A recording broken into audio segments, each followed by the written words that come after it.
digital. Somos Canal 22 y vamos a seguir al aire 24 horas.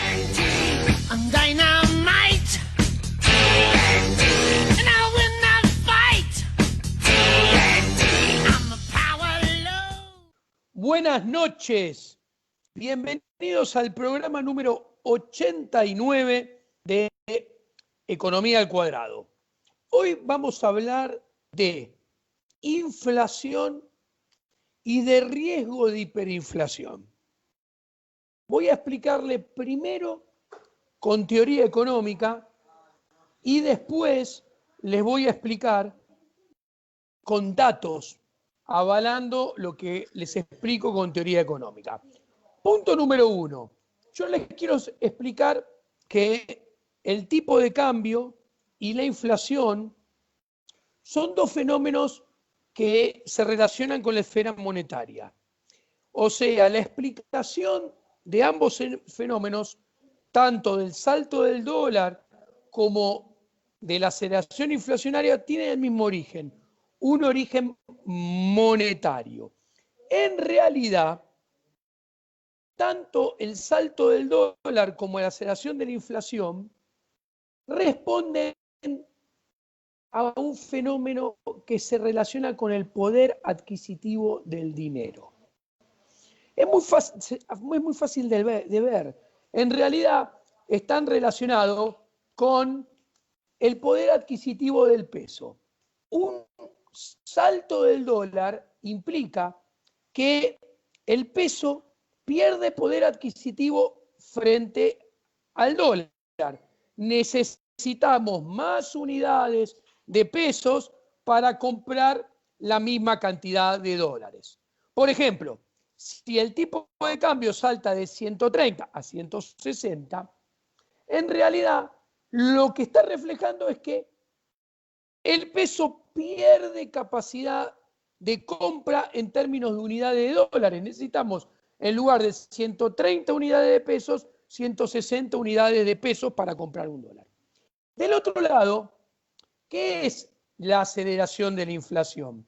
La aceleración de la inflación es que, valga la redundancia, se acelera la pérdida de poder adquisitivo de los pesos frente a los bienes y servicios. Por ejemplo, para comprar un kilo de papa, para comprar un pantalón, necesitamos cada vez y en forma cada vez más acelerada más unidades de pesos para comprar el kilo de papa o el pantalón. Entonces, en realidad, lo que se ve es que tanto cuando hablamos de devaluación o como tanto cuando hablamos de inflación, en realidad estamos haciendo referencia a pérdida del poder adquisitivo del peso. ¿Y dónde está el origen de la pérdida del poder adquisitivo del peso? En lo que sucede en el mercado monetario, en lo que sucede con, por un lado, la oferta de pesos y por el otro lado, la demanda de pesos. Cuando nosotros decimos y explicábamos que el acuerdo con los bonistas no iba a hacer bajar el dólar, en realidad lo que estamos diciendo y tratando de explicar es que el acuerdo con los bonistas no tenía nada que ver ni con la oferta de pesos ni con la demanda de pesos, ni con la oferta de dólares. El acuerdo con los bonistas no iba a hacer que hubiera más oferta de dólares. El acuerdo con los bonistas no iba a hacer que la expansión monetaria dejara de aumentar y tampoco iba a hacer que los argentinos quisiéramos más pesos, que la demanda de pesos aumentara. Entonces, en realidad, el acuerdo con los bonistas no tiene entonces de manera ninguna para influir sobre el poder adquisitivo del dinero y de ahí impactar sobre el tipo de cambio y o el nivel general de precios y su variación, la inflación. Entonces, ¿qué quiero decir esto?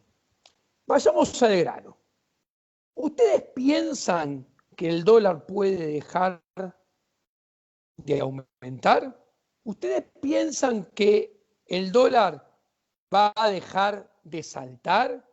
La respuesta contundente es no. Porque para que esto fuera posible, tenemos que pensar, por un lado, uno, que van a dejar de emitir.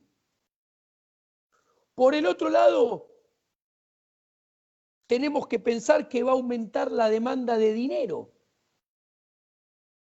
Porque la única manera que el dólar no salte es que dejen de emitir, que aumente la demanda de dinero o que pasen las dos cosas juntas. Concretamente, por el lado de la oferta monetaria, ¿van a dejar de emitir? No, ni de casualidad. Si este gobierno vino para que haya más Estado, más gasto público. El déficit fiscal primario que cerró el primer semestre en 3.2, 3.4 del PBI, nuestra estimación conservadora es 8.2, pero puede ir a 10% del PBI hacia final de año. O sea, va a haber más déficit fiscal. Y si va a haber más déficit fiscal, tiene que haber más emisión monetaria, tiene que haber expansión de la oferta monetaria. Entonces, por el lado de la oferta en el mercado de dinero, que es a donde se determina el poder adquisitivo del dinero, sabemos, tenemos certeza que va a aumentar la oferta monetaria, van a seguir emitiendo, y eso es caída del poder adquisitivo del dinero. Eso entonces es más tipo de cambio, más alto el tipo de cambio, más dólar, más devaluación. Del otro lado, vayamos del lado de la demanda.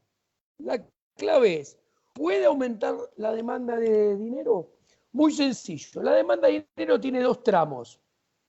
Tiene por un lado tramo demanda de dinero por motivo transaccional. Si aumenta el nivel de actividad económica, la demanda de dinero se incrementa.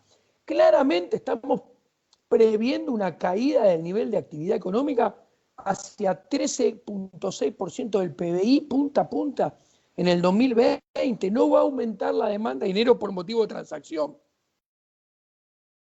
Y encima este no es el componente más importante. El componente más importante es la demanda de dinero por motivo ahorro. Y esto se hace mirando al futuro.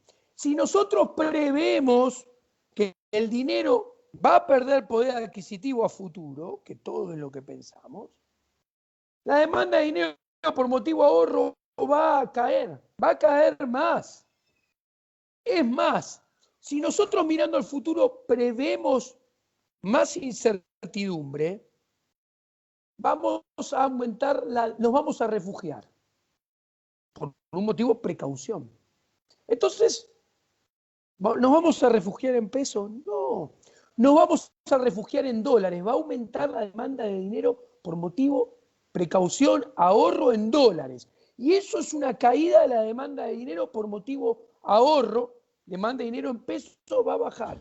Entonces, resumiendo, vamos a tener más expansión monetaria, más oferta de dinero y a su vez menos demanda de dinero por motivo de transacción y por motivo ahorro, motivo precaución. Con lo cual, la demanda de dinero va a caer total. La demanda de dinero total va a caer más. Y esto ya lo estamos viendo, señores, porque va a aumentar la demanda de dinero dólar. De hecho, esto lo vemos en el primer semestre del año. Tuvimos un superávit comercial de 8.000 millones de dólares y las reservas cayeron 1.500 millones. Entonces está claro que cae la demanda de dinero y aumenta la oferta y va a seguir aumentando la oferta y va a seguir cayendo la demanda. Entonces hay que esperar que el poder adquisitivo del dinero caiga mucho más. Y si el poder adquisitivo del dinero cae mucho más, eso es más suba del dólar, más alto del dólar primero y después más aceleración inflacionaria. A ver, señores, nos están llevando a una hiperinflación. El riesgo de hiperinflación crece. Y esto es muy importante, Javier Milei y yo lo estamos advirtiendo hace tiempo. Y tiene valor advertirlo. ¿Por qué tiene valor? Porque las hiperinflaciones no se construyen de un año para el otro, sino que se construyen después de hacer las cosas muy mal durante muchos años. Entonces tiene sentido decir que nos están llevando hacia una hiperinflación. ¿Para qué? Para cambiar, para ir en el sentido contrario, para dejar de hacer lo que están haciendo, hacer lo opuesto y poder evitarla. Nadie dice que estamos ni cerca ni lejos de una hiperinflación. ¿Por qué? Porque nadie sabe cuándo va a estallar ni cuál va a ser el ingrediente que la va a gatillar. Lo que sí sabemos es que nos están llevando hacia ella. No se puede decir ni que estamos cerca, ni que estamos lejos, ni que estamos a un camino intermedio, porque nadie sabe cuándo va a gatillarse. ¿Ustedes tienen duda que nos están llevando a una hiperinflación? Vamos a ver los números, señor director, para mostrar que nos están llevando a una hiperinflación. Y la principal razón es lo que están haciendo con la política monetaria y la expansión monetaria. Vayamos al primer chart. Acá en este chart 1 vemos cómo están emitiendo a lo loco en las barras verdes. Desde noviembre a julio emitieron 1.675 billones de pesos para asistir al Tesoro. Del otro lado vemos en las barras azules que la base monetaria en realidad creció apenas un poquito más de la mitad. Creció solamente 0.917 billones. O sea, ¿qué quiere decir esto? Que todo lo que emiten no queda en la calle, sino que a la calle fue solamente un poquito más de la mitad. Entonces, concretamente, tenemos un Banco Central piromaníaco que desde noviembre del año pasado a julio de este año emitió casi 1.7 billones de pesos para pagar el exceso de gasto público por sobre la recaudación. Ahora bien, toda esa plata no está en la calle. Todo eso que se emitió para pagar déficit fiscal no está en la calle, sino que está un poquito más de la mitad, 0.91 billones. Y ustedes van a decir, ¿cómo puede ser? Bueno, porque gran parte de lo que saca, casi la mitad, lo elimina vía LEVAC y pases. Acá, en el segundo gráfico, podemos ver qué pasa. Miren, en el cuadro de arriba vemos qué pasó de noviembre a junio. Y nosotros vemos que la base monetaria aumentó, como dijimos, 0.91 billones, habiendo emitido 1.67 billones, que es lo que está en rojo. ¿Por qué? Porque con pases y con LELIQ, ahí con números negativos, retiraron 0.735 billones. Ahora bien, eso lo vemos en el chart de arriba, que es de noviembre a julio, está mal el título. Esta política de emitir y de sacar vía pases y LELIQ se intensificó con la pandemia, se intensificó de marzo a julio. Vemos que ahí, en un periodo más corto, la base monetaria aumentó 0.587 billones, porque asistió remitieron al Tesoro en 1.228 billones.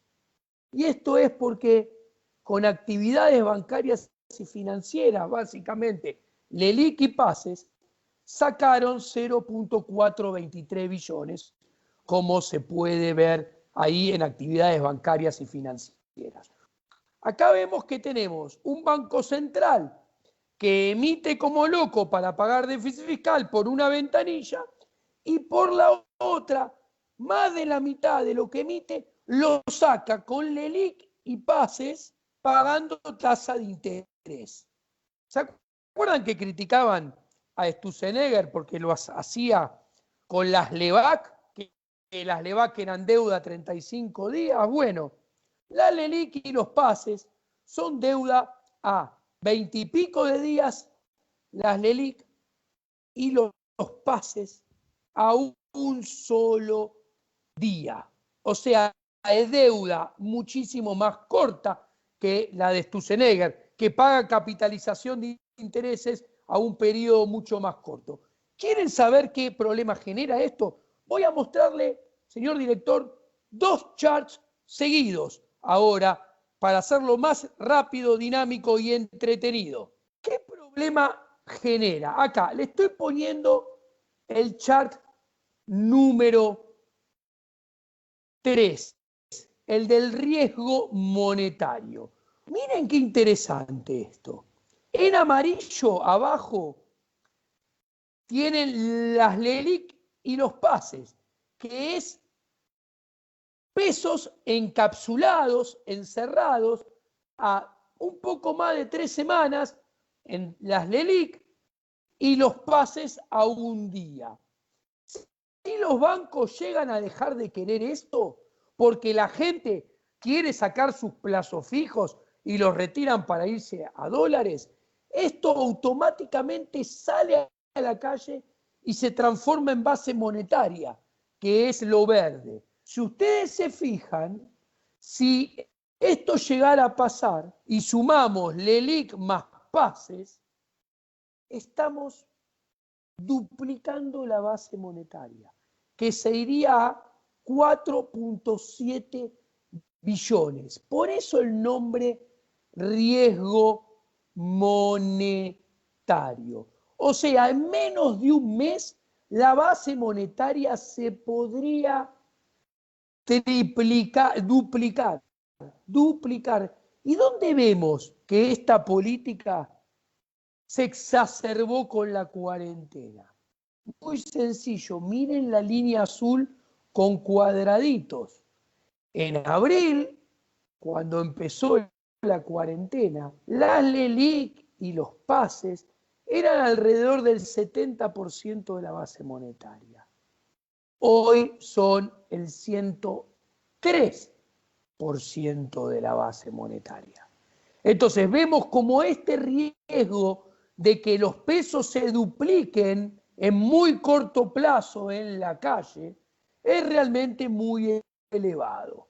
Hay que tener en cuenta que esto es un riesgo que está ahí y es muy sencillo. El sistema de precios todavía no empezó a trabajar. Lo podemos ver, señor director, con el siguiente chart.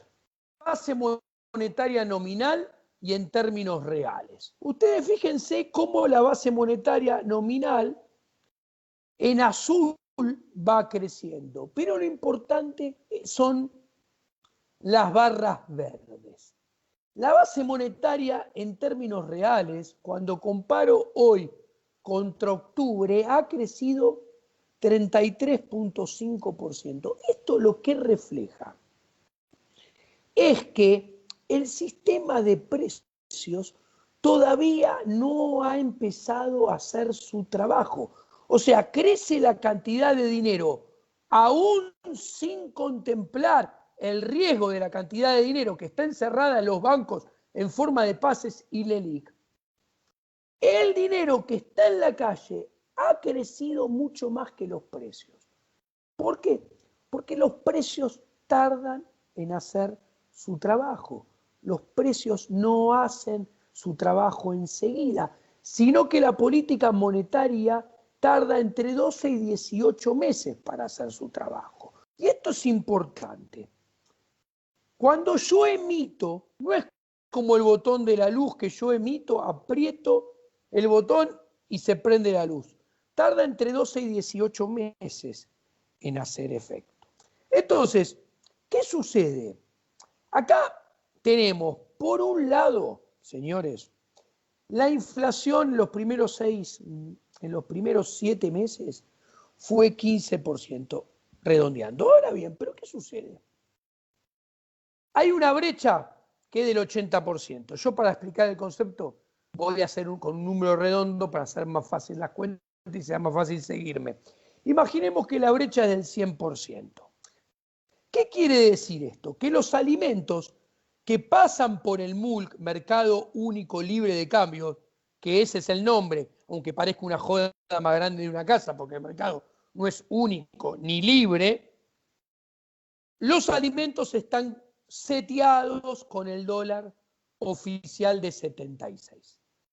Ahora bien, nosotros somos además exportadores de alimentos y los exportamos a este dólar dibujado, seteado de 76. Los alimentos son, redondeando, el 30% de la canasta del IPC. Entonces, si sinceramos esto, si sinceramos el dólar de verdad y no este dólar de mentira, que tarde o temprano, en algún momento se sincerará, tenemos 30 puntos de inflación reprimida, dibujada debajo de la alfombra por el dólar ficticio en alimentos.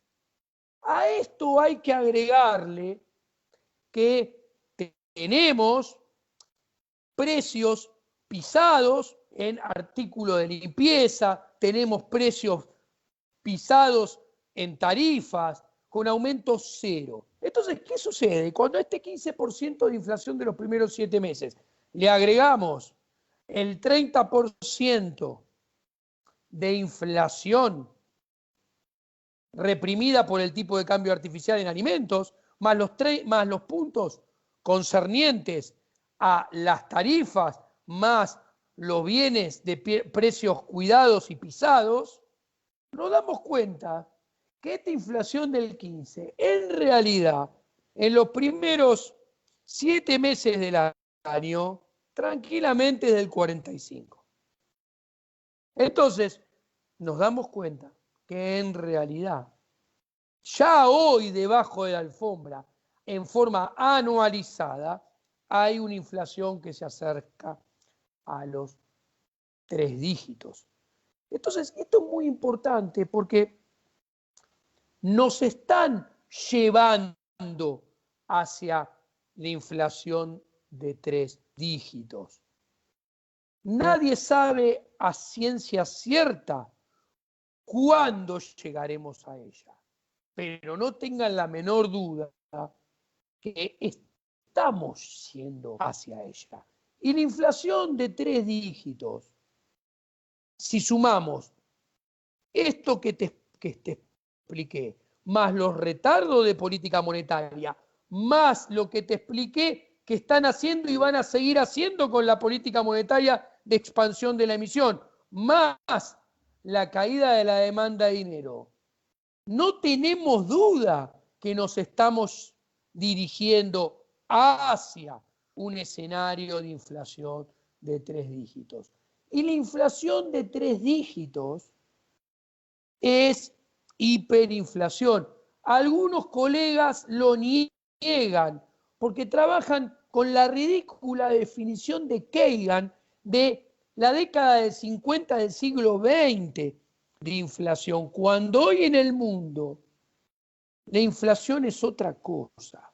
Y acá voy a compartir pantalla, me voy a saltear algunos charts para que vean de qué les estoy hablando. En el mundo moderno, donde en la región, en promedio, desde México al Caribe, a Tierra del Fuego, los países tienen 2.8 de inflación promedio en el 2019 y van a tener 2 en el 2020. 3 dígitos de inflación es una hiperinflación moderna. Señor director, me voy a saltear unos charts y voy a ir a mostrar los charts de hiperinflación. ¿Ustedes dudan de que el BCRA nos está llevando una hiperinflación? Arriba a la izquierda tienen el promedio anual de inflación 1980-1989. Primer columna, Latinoamérica, desde México, el Caribe a Tierra del Fuego. En esa época, antes de nuestras hiperinflaciones del 89 y 90, repito, en 1980-1989, la TAM tuvo 12.2% de inflación, mientras que Argentina había promediado 286% de inflación. O sea, como pueden ver, previo a la hiper del 89, previo a la hiper del 90, Argentina había tenido 22 veces la inflación de nuestros países vecinos. Ahora bien, parémonos en el 2019.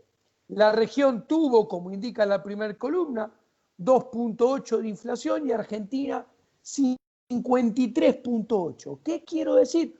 Como pueden ver, lo que quiero decir es que Argentina el año pasado tuvo 20 veces la inflación que tuvieron los países modernos. Esto muestra la idea de que nos están llevando hacia una hiperinflación. Se lo estoy mostrando cuantitativamente. Después a la derecha, abajo, les estoy mostrando primer fila, promedio de la inflación 80-89, cuando ya estalla la hiper. Argentina pasó a tener 45 veces la inflación de Latinoamérica.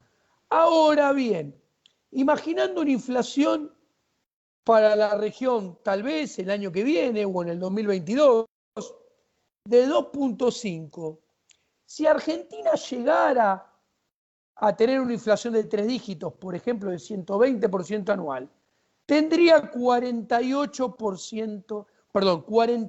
veces la inflación que tiene nuestra región, que tiene la región. ¿Qué quiero explicar? Con números les estoy mostrando que hoy en día Argentina ronda una inflación que es alrededor de 20 veces la que tenía la región previo a la hiper del 89 al 90. Si nos están llevando, conduciendo, no se sabe cuándo vamos a llegar a una inflación de 3 dígitos. Les estoy mostrando que una inflación de 120% es una hipermoderna en un mundo donde todos tienen 2,5 de inflación. ¿Cómo se ve? Sencillo. Si Argentina tuviera una inflación de 120%, tendría una inflación 48 veces más grande que la de la región. Comparación en términos relativos muy parecida, como le mostré, a la que tuvimos con la hiper ya del 89. ¿Hay dudas que nos están llevando a 3 dígitos de inflación? No, señores. La dinámica del mercado monetario actual, la que va a venir, es más emisión, más expansión de oferta monetaria y del otro lado, menos demanda de dinero, más caída de la demanda de dinero. Por lo tanto, un mayor bache, un mayor desequilibrio monetario.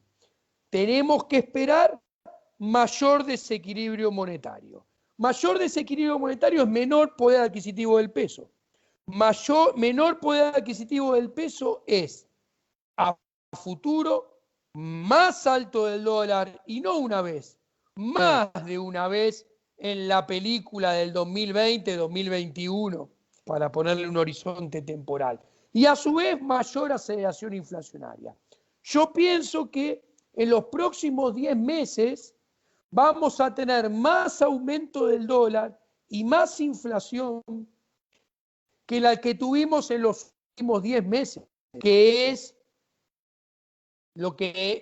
el tiempo que pasó desde que ganó Alberto Fernández en octubre del año pasado a la fecha, cuando el dólar aumentó de 60 a 130 y la inflación acumuló 43% interanual. Entonces, ¿qué estoy diciendo? Estoy diciendo que acá la dinámica del mercado monetario nos lleva a más oferta y menos demanda de dinero, más caída del poder adquisitivo del dinero, más alto del dólar, más aceleración de la inflación.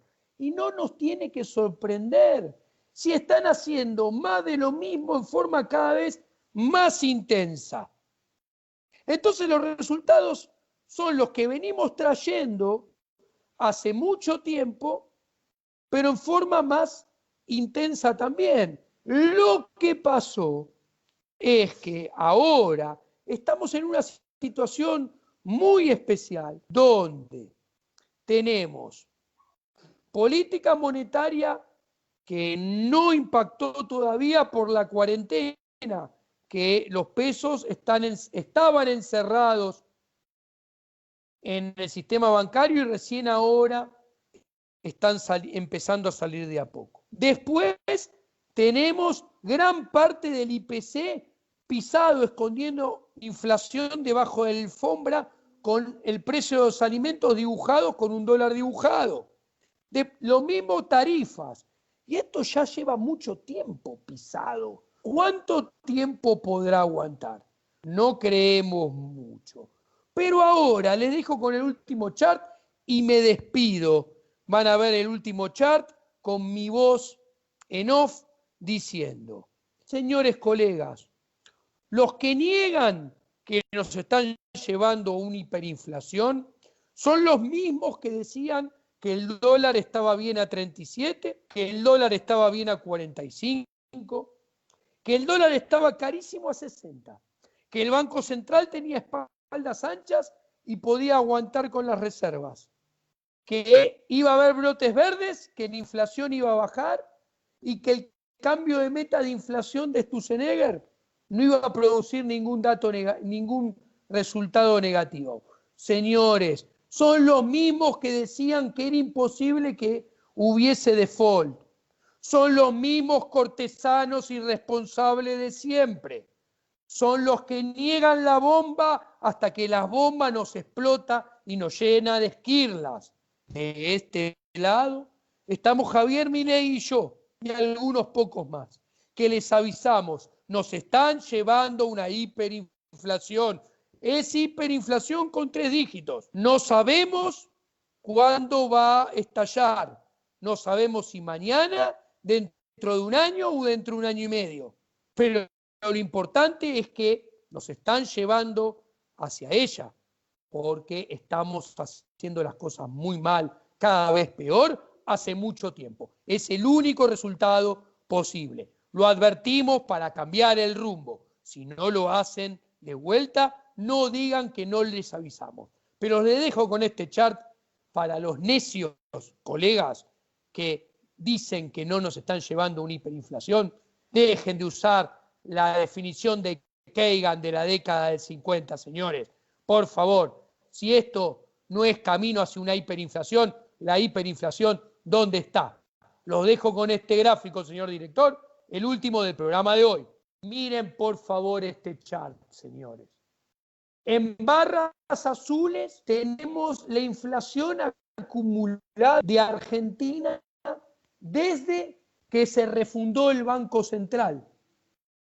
El Banco Central acumuló 5.430% de inflación desde el 2002 al 2019. En el mismo periodo, en barras verdes, desde México, el Caribe a Tierra del Fuego, se ve que la región acumuló 91% de inflación. Argentina el año pasado, con 53.8, estuvo tercera en el mundo en el ranking de inflación. A ver, colegas, cortesanos, funcionales a la casta política, dejen de ser cómplices, dejen de ser mentirosos, dejen de ser atorrantes, no le mientan más a la ciudadanía. Nos están llevando a una hiperinflación. ¿A ustedes qué les parece? ¿Qué les parece? 5.400% de inflación acumulada, cuando la región en el mismo periodo tiene 93% de inflación acumulada. ¿A qué le llaman hiperinflación? Atorrantes.